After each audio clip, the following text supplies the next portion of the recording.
Aye, see you, bro. Oh, can you pass me my keys? Oh, how come that hurts when I catch my keys? Just throw it up, and as you catch it, move your hands downwards. What? Oh man, that shit doesn't hurt anymore. What's going on is that you're allowing the keys to decelerate over a longer period of time.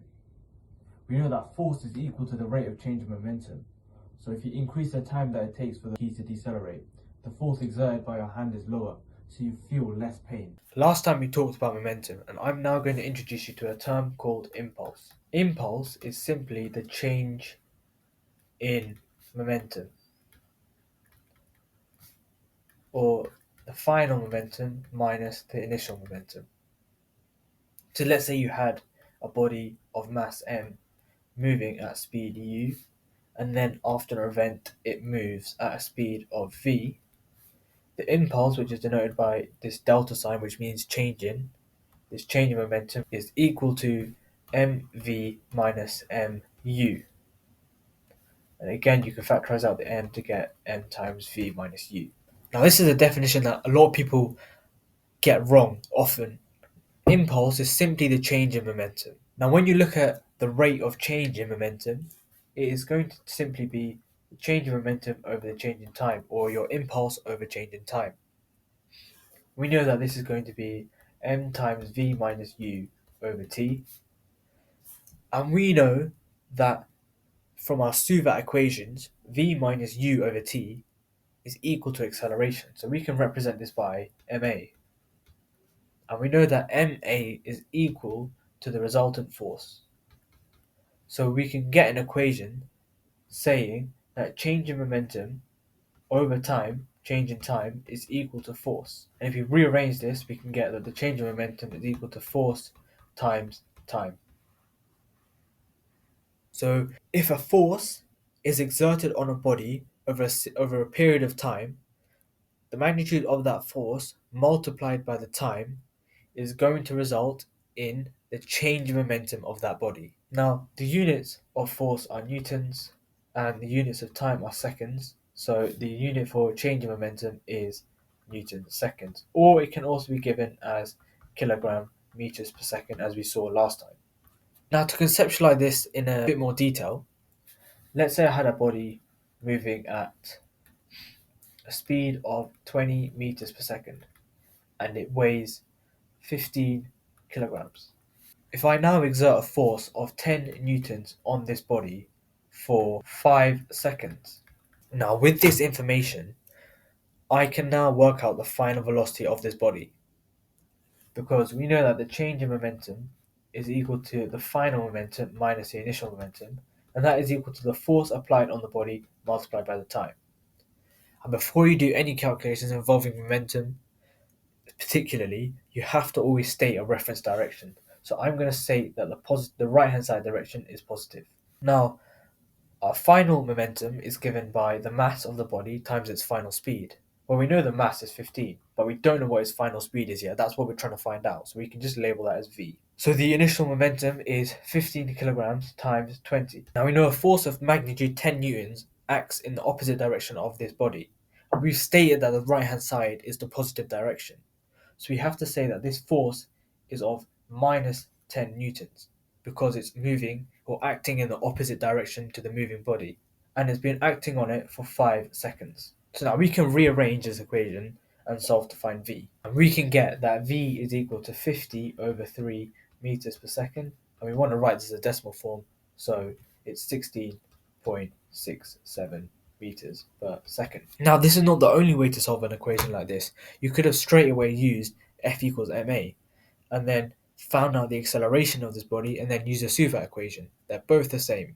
Now let's look at a real life example where knowing about force is equal to the rate of change in momentum is quite helpful. So in this situation, you have a car moving at 60 miles an hour and it's going to crash into a wall. And the question in this case is going to ask, what is the importance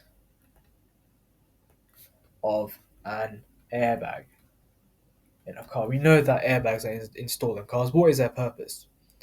Now, I don't recommend you trying this yourself, and please, most people driving at 60 miles an hour will probably not get out of it unharmed. So don't try this at home. So what is the purpose of this airbag? So we know that when this car crashes, it's going to stop and it's going to be crumpled up and it's going to have a speed of 0 miles an hour. So we can therefore say that it has a change in momentum, it has an impulse acting on the car because it changes speed. And we know that the force exerted on the body is equal to the impulse over time. So we can say that the force is equal to change in momentum over time, which is therefore equal to mv minus mu over t. And what the purpose of an airbag is it increases the amount of time it takes for the car to decelerate. So what that means is the force is going to be acting over a longer period of time. This t value here is going to increase. And the impulse on this car is going to be the same, regardless of if there's an airbag or not. But the time taken with an airbag is significantly greater. So what that's going to do is if you increase the time taken here, you're going to end up decreasing the force. So an airbag causes longer time for body to come to rest. So the value of change in momentum over change in time is less.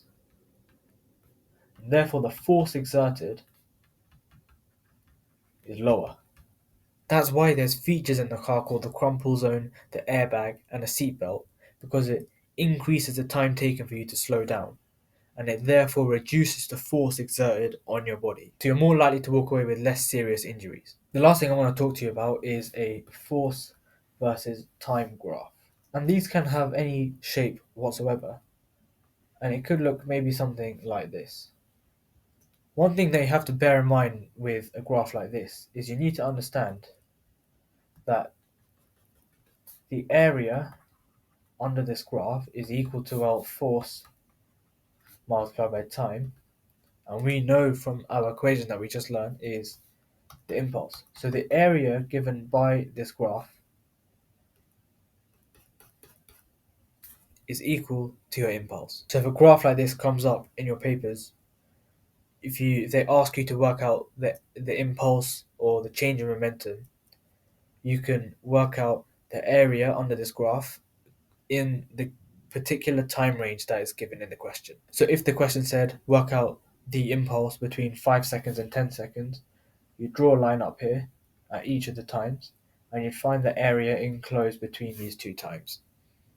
That's the area that you calculate, and this is equal to the impulse or change in momentum from 5 to 10 seconds.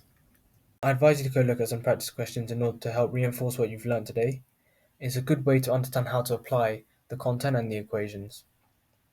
Please make sure to subscribe, like and comment, and feel free to watch any of my other videos if that will help you with your physics course, and good luck for your future.